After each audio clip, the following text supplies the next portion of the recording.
มือทรงตั้งสินค้าวันเมื่อในวันที่26เดือนธันวาคมปี2526ยามกลางวันเต็งครบทบตั้งค้าปันทั้งค่ะอยู่เพื่อนอ่านข่าววันเมื่อในเฮาค่ะมาถ่อมด้วยข่าวมีมานี่ค่ะถ่อมด้วยสื่อข่าวใต้รอแล้วแต่ไม่ลองยามเมากำนี่ค่ะเนาะจอมซึกโลยอซึกลาดวาตาเพียวมั่วยามเมากำโหลมีตั้งหู้เกียดแค่ให้กังเลยเงืองเวเมื่อในวันที่26เดือนธันวาคมปี26 ตกยาเลิน8มื้อนะคะปีในหวานถัดค่ะนะเตมีเลิน8 2เลินนะคะเนาะในเป็นปัทมาเลิน8มื้อ12ค่ำปีใต้ซอยบักไปเช้านี้ยาม9โมงในของสิเอาขึ้นจึงใต้จัดเฮ็ดปังแก้ววันสันคัดยามเมากำและกล้าขายนอกไม้มีกูเมืองตาผูกพังเฮอก้นเมิ้นคนซึกลูกอ่อนหนุ่มกูเส้นปานห่างไกลหู้ถึงเพยามเมากำ โฮเปาลงของเสียเอาขึ้นจึงได้จอมซึกลงยอดซึกเป็นผู้นังจึงเสหมอกลาดเปิดปางว่าพรสีมุกจุ้มเฮาขอที่หามีไว้สารคันยาเมากำเสเฮาเลยเพียวยาเมากำจอมแลนลินแต่ปีเฮงกับ99นั่นมาต่อยามเหลียวเนอนาทีเฮาก็ยังตึกสืบเพียวมากุติติหนังยืนถึงไหลสืบลาดแทงว่ายาเมากำเพในป้ากำสี่เปิงหนึ่งกลางไปมังมี2 กลงมป่าเมื่อนำขุนก้นหนองเมืองมาหากินเอาแพบันเมืองเฮาจุ่มยิบกองกลางน้ำอ่างการเจอจัดเสเฮ็ดก้าขายยามเมากำเจอไหนอันมุกจุ่มเฮาเฮ็ดอะไรอยู่ยามเหลียวในอ่อนดังสุดเฮาโลแกดแคงเงาเจอมุกจุ่มเฮาลอดยามเมากำนานาตีไหลเพียวมวยไหลปันตั้งหูกวนซึกกวนเมืองโลเฮ็ดเกี่ยวลอยเพยามเมากำห่มกันเพียวอีกตั้งห่มมือหนองเมืองสิเพียวมุกจุ่มปันแห่งการปกซ่อมตูแต้นต่างแลไลม่อนแม่ปันตั้งยามผู้จับติดยามเมากำเจะในมาอยู่ว่าไหนค่ะกับปันเมื่อเลียวไอทีขึ้นกับแห้งหนาแลใจเยอะมันป่วนเสลื่นสุดก้นเฮาติขั้นตีออกถึงกว่าเป็นย้อนไอทีได้เสก้นเฮาอำเฮ็ดการอำมีเงินป่มมีเงินมาสำลึกเฮ็ดการพิษกับมือเลียวก้นเปียดก้นเหรียญกินกันเหลืองน้ำก้นเฮาย่าหยองเหรียญไหลลู่ตายย้อนมันมีดังน้ำแต่ยาเมากำม้วยหายในก่อนเหลือและมี ตั้งหูลองเพและพรย้อนมันจังตีหมอเก็ดแค่แห้กังเงื่องไว้เพียวมุ้ยมัน8วันในค่ะมันยาวหนาป่นอันเต็มมันได้ก่อพี่น้องเขาเมื่อปันแห้งในสื่อใต้ฟรีดัมค่ะนะสื่อข่าวใต้รอแล้วไล่ในค่ะเนาะในก็โหนึงนะคะอืมยินจอมค่ะนะแต่เลยว่าเพียวมวยวันยาเมากำอันเป็นเพศเข็นลงเจอคืออันนึกนะคะเนาะในก็แต่เลยว่า อันลีเฮ็ดอันหนึ่งนะคะยืนจมแต่ว่าก้อยกันในเมืองใต้เฮาค่ะในมันมีหลายป่าหลายไผ่หลายหมู่หลายจุ้มนะคะเนาะเมื่อว่าในใครรู้อ่านข่าวกว่าอันหนึ่งคำตั้งแต่เอามารู้ปันพี่น้องเขาเมืองโฮมตุมยามาเนี่ยขึ้นเป็นเมืองอันเฮ็ดออกไรยามม่านนำที่เปิ้นสุดที่หนึ่งนลุมพระยามตอนเร็วนะคะซ้ำลูกออกมาตีละนำสิเปิ้นสุดล่ะไหนออกมาที่เมืองใต้ปอดของนะคะเนาะเมืองข้อมูลมันได้ก็ว่ามันหนึ่งไหนเนอเมืองใต้ปอดของได้ซ้ำลูกหิมเลยออกมาแต่ละในนั้นแต่ก็ของไรเตรียมป้าเนี่ยค่ะก้อยกะว่าเจ้าหนังเฮาคัดด้วยเมืองใต้ปอดของเฮาคาย่ำเหลียวในมีจุ่มเลยจุ่มหนึ่ง อันกุ้มกำไรเตรียมทนโหปากมันเสียดีค่ะที่นั่นก็บ่ดังว่าแพ้กันกุ้มค่ะนะบ่ได้กว่าลูกลาเซียวกว่าไผปุ้นได้ก็ได้เป็นเกากังเขานะคะกว่าทางอินก็ได้เป็นนาดีวะนะคะปูมาทางในอีกหนึงก็ซึกมันก็กุ้มพองจังไหนเฮาคำผู้ว่าเพิ่นเป็นเหยอะแต้ๆนี่ค่ะเหลือเสนั่นภายหลังมันในก็ซ้ำมีแขกุ้มกำไว้ หลายเมี้ยวเนี่ยค่ะป้าจิมจับฉันป้าจิมอีสังอีสิงน้ำเลิงน้ำหนะนะคะภายหลังมันได้มันจังแน่ว่าเป็นจุ่มเหลอเนี่ยค่ะอันนี้ก็อย่าไปลัดเข้าข่าอำไปแล้วฮู้ลีๆค่ะการเมืองการศึกมันเป็นเพศเข็นนอกเมืองห้าจังหือห้าแหน่มัน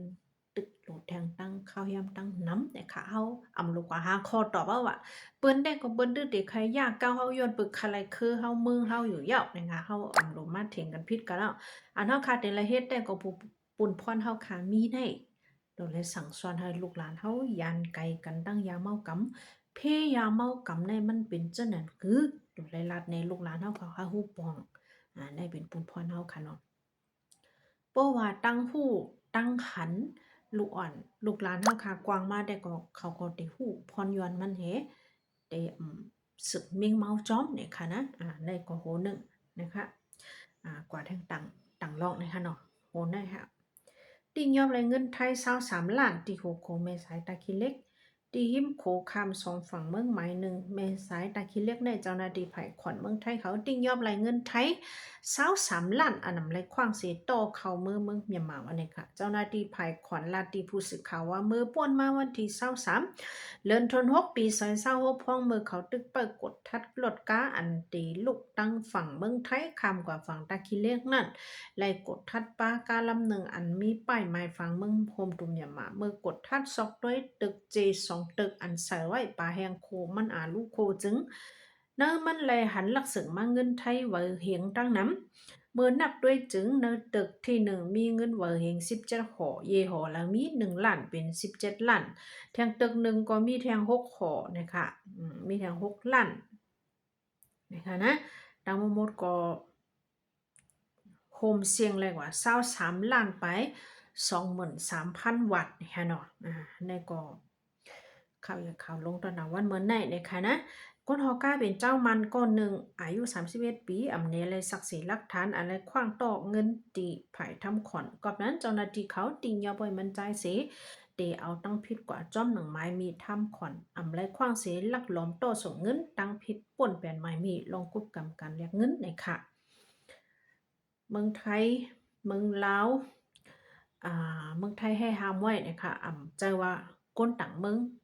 ก้อยก้นไทยเขาเกาหลีเจ้าคือต่างอันเกาหลีเพราะว่าเตเอาตัวเงินเสต่อออกนอกเมืองเขาในจื้อเตเลยย้อนขว้างทำขวัญตีภายห้องการภายเก็บขวัญก่อนนะคะนะเตรียมในป่น2ล้านบาทนะคะเนาะอันนั้นใน23ล้านในป่นนำหนาอันนี้ตีถูกเอาทั้งพิษกว่านะคะนะในก็โหหนึ่งนะคะเนาะข่าวก็พวกข่าวว่าพวกข่าเดรู้ข่าวมันตีมามันเอาเข้าย่ำนำจะไหนนะคะนะ